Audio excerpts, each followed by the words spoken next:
ন্যাড়া ছাদের গপ্পতে আপনাদের সবাইকে স্বাগত জানাই।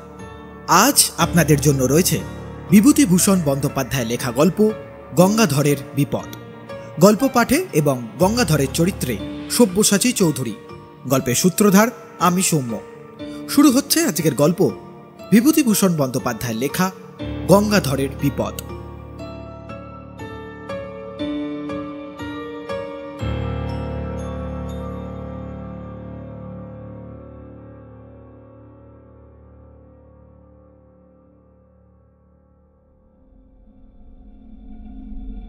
অনেক দিন আগের কথা।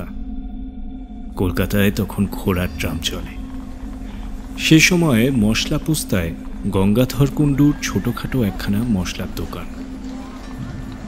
গঙ্গাধরের দেশ হুগলি জেলায়, চাঁপাডাঙ্গার কাছে।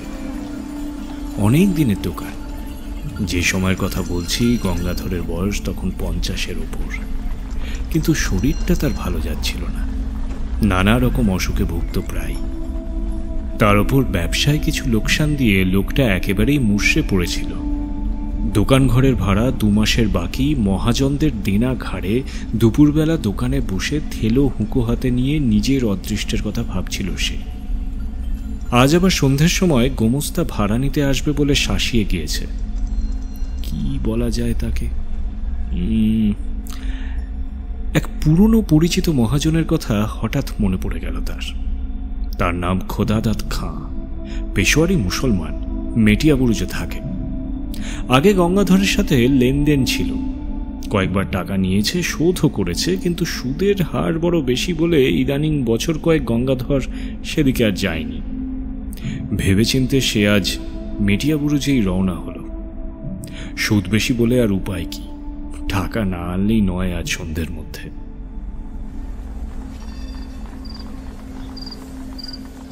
মেটিয়াবুরুজে গিয়ে খোদাদাত খাঁয়ের নতুন বাসা খুঁজে বের করতে টাকা নিতে দেরি হয়ে গেল অনেক। খিদিরপুরের কাটিগঙ্গা পার হয়ে এসে ট্রাম ধরবে। হনহন করে হেঁটে আসছে এমন সময় একজন লোক তাকে বললে, এ সাহেব, ইধার শুনিয়ে তো যারা। সন্ধে হয়ে গিয়েছে। যেখান থেকে লোকটা তাকে ডাকলে সেখানে কতকগুলো গাছপালার মাঝে বেশ একটু অন্ধকার। স্থানটা নির্জন, আর তার উপরে তার সঙ্গে রয়েছে টাকা। গঙ্গাধরের মনে একটু সন্দেহ যে হলো না এমনটা নয়, কিন্তু উপায় নেই।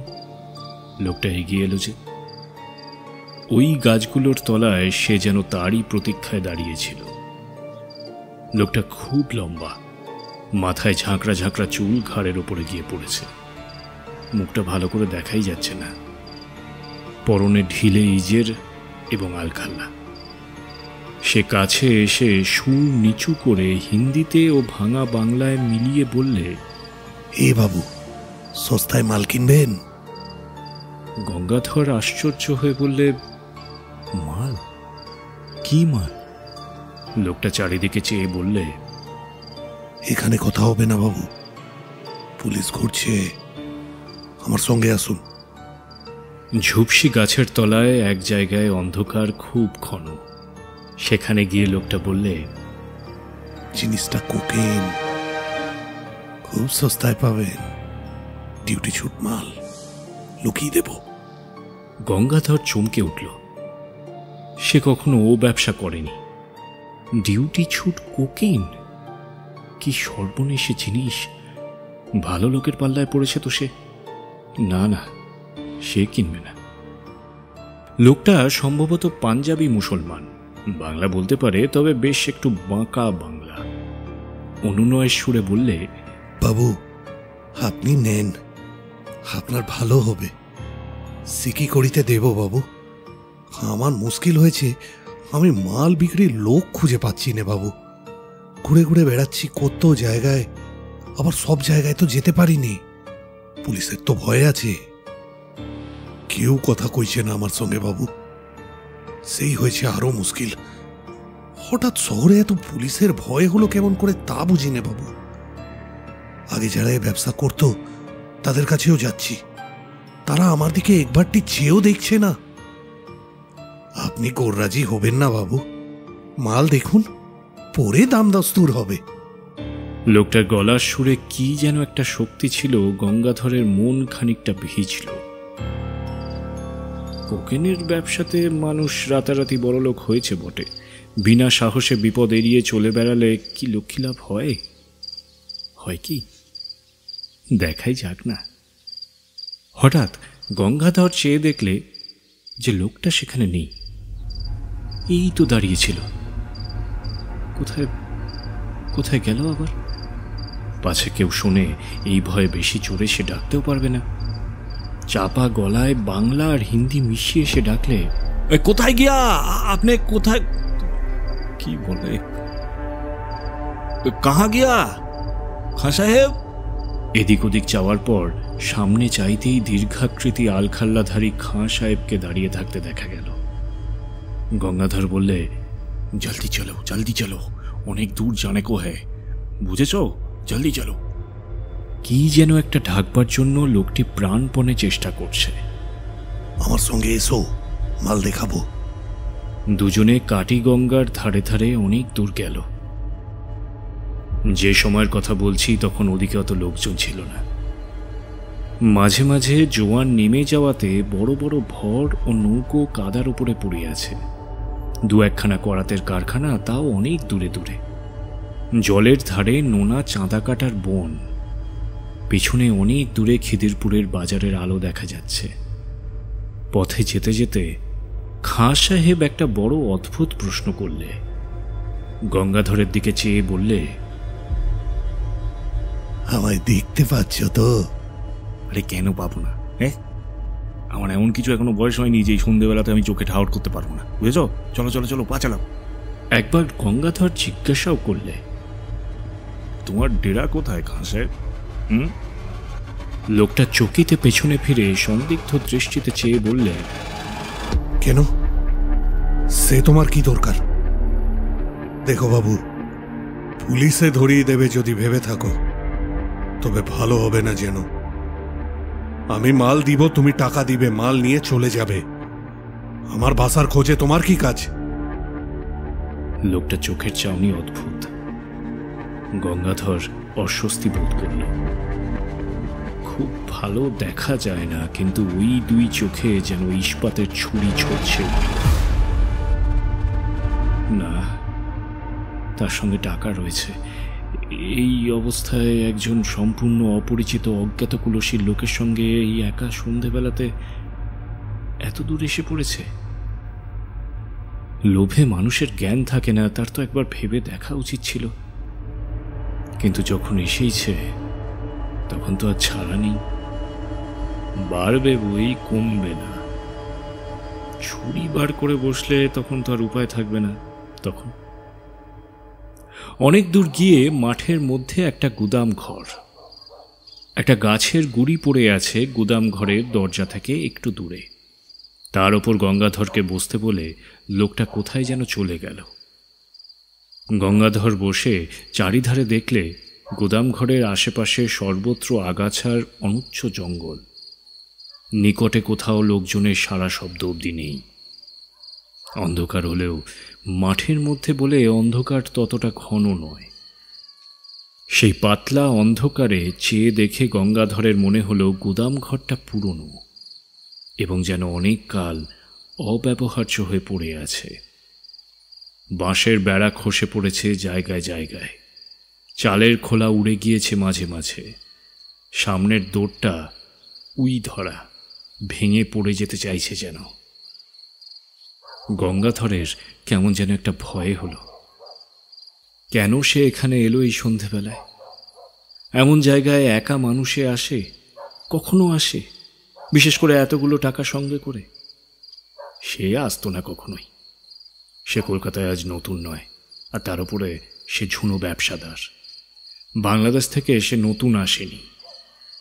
কিন্তু ওই লোকটির কথার সুরে কি যেন এক জাদু আছে, গঙ্গাধরকে যেন টেনে এনেছে এখানে। সাধ্য ছিল না যে সে ছাড়ায়। একথা এখন তার মনে হলো। হঠাৎ অন্ধকারের মধ্যে খাঁ সাহেবের মূর্তি দেখা গেল। লোকটা যাওয়া আসা এমন নিঃশব্দ এবং এমনই অদ্ভুত ধরনের, যেন মনে হয় যে অন্ধকারে ওর চেহারা মিলিয়ে গিয়েছিল, আবার ফুটে বেরোল। কোথাও যে চলে গিয়েছিল এমন তা মনে হয় না। পাকার ঝুনো খেলোয়াড় আর কি। খাঁ সাহেব দৌড় খুলে গুদাম ঘরে ঢুকল। গঙ্গাধরকেও যখন পেছনে আসতে বললে, তখন ভয়ে গঙ্গাধরের হাত পা ঝিমঝিম করছে, বুক ঢিপ ঢিপ করছে। এই অন্ধকার গুদাম ঘরের মধ্যে নিয়ে গিয়ে ঠিক ও লোকটা ওর ওই লম্বা হাতে গলা টিপে ধরবে বা তার ছুরি বুকে বসাবে, এই ফন্দিতেই এত দূর এখানে ভুলিয়ে এনেছে। লোকটা নিশ্চয়ই জানতো যে তার কাছে টাকা আছে, নিশ্চয়ই অনুসন্ধান রেখেছিল।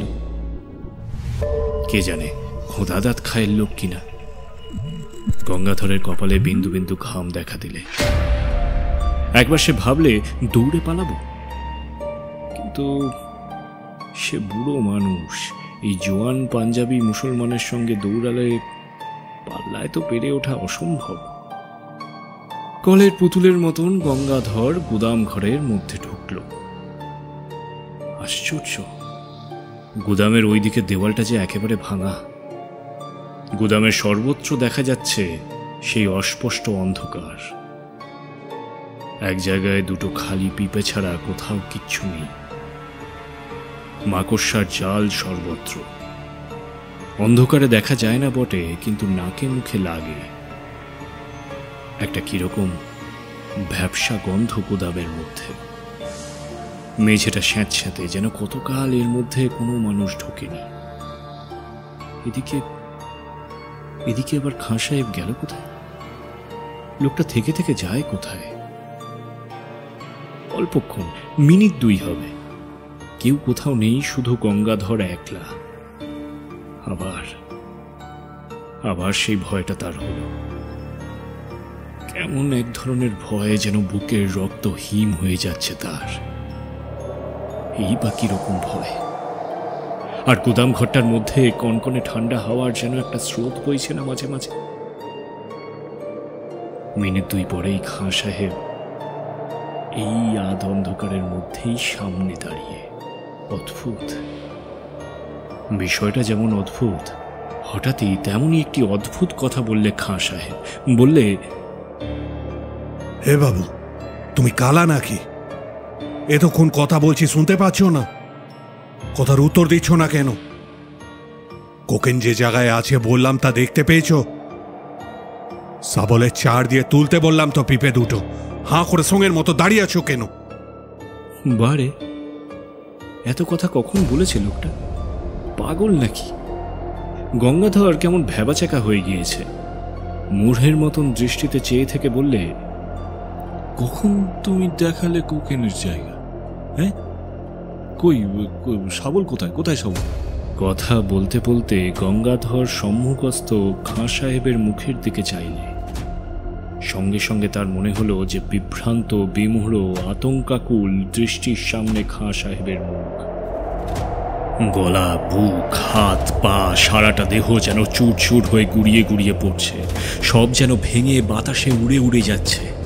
খাঁ সাহেব প্রাণপণে নিজের দাঁত মুখ খামুটি করে বিষম মনের জোরে নিজের দেহের চূর্ণায়মান অণুগুলোকে যথাস্থানে ধরে রাখবার জন্য চেষ্টা করছে, কিন্তু পেরে উঠছে না। সব ভেঙে গেল, গুড়িয়ে গেল, উড়ে গেল।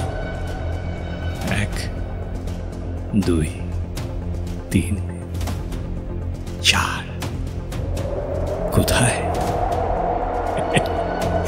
কোথায় খাঁ সাহেব? চারিপাশের অন্ধকারের মধ্যে সে মিশে গিয়েছে।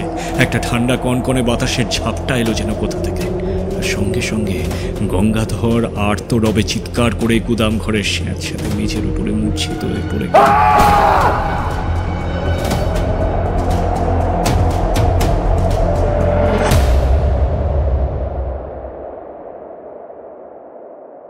একটা দেশি ভর কোথায় যেন কাছে বাঁধা ছিল।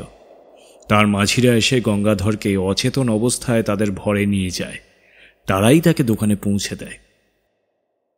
গঙ্গাধরের টাকা ঠিকই ছিল, কানাকড়িও খোয়া যায়নি, তবে শরীর শুধরে উঠতে সময় নিয়েছিল। অনেক দিন পর্যন্ত অন্ধকারে সে কিছুতেই একা থাকতে পারত না। মাস দুই পরে মেটিয়াবুরু যে খোদাদাত খাঁয়ের কাছে টাকা শোধ দিতে গিয়ে গঙ্গাধর টাকা নিয়ে যাবার দিন যে ঘটনাটা ঘটেছিল সেইটা তাকে বললে। খোদাদাত খাঁ গল্প শুনে গম্ভীর হয়ে গেল, আর তারপর খানিকক্ষণ চুপ করে থেকে বলল, সাউজি, ও হলো আমির খাঁ। ও চোরাই কোকেনের খুব বড় ব্যবসাদার ছিল।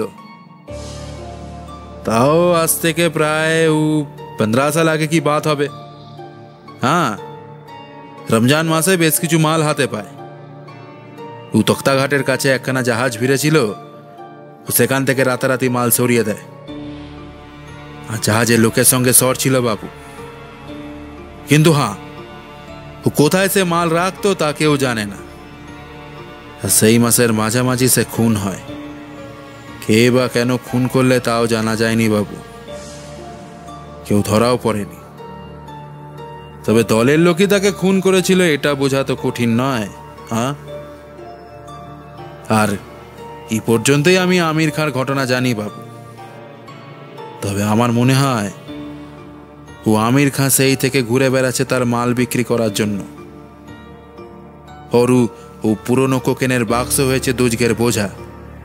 হ্যাঁ, তা বাবু,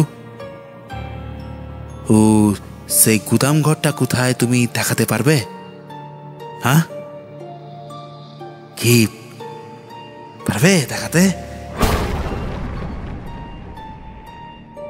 গঙ্গাধর অন্ধকারে কোথা দিয়ে যে সেখানে গিয়েছিল তার মনে নেই। মনে থাকলেও সে যেত না।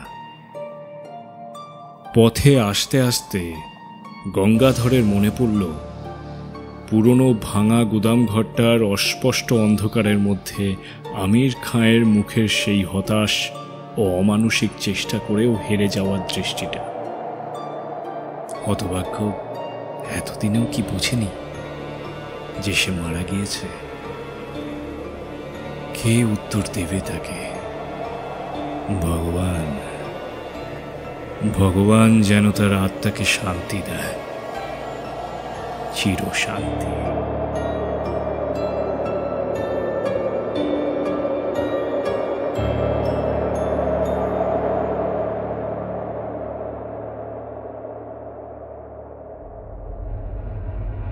এতক্ষণ আপনারা শুনছিলেন বিভূতিভূষণ বন্দ্যোপাধ্যায় লেখা গল্প গঙ্গাধরের বিপদ। গল্প পাঠে এবং গঙ্গাধরের চরিত্রে সব্যসাচী চৌধুরী, আমির খাঁ সমী শুভ্র গাঙ্গুলি, খোদাদত খাঁ অরিজিৎ রয় চৌধুরী। গল্পের সূত্রধার আমি সৌম্য। ধ্বনি পরিকল্পনা ও সমগ্র মিশ্রণে সন্দীপ দেবনাথ ও সৌম্য মুখার্জি। আগামী সপ্তাহে ঠিক এই সময় একটি সম্পূর্ণ ভিন্ন স্বাদের গল্প নিয়ে হাজির থাকবে টিম ন্যাড়া ছাদের গপ্প।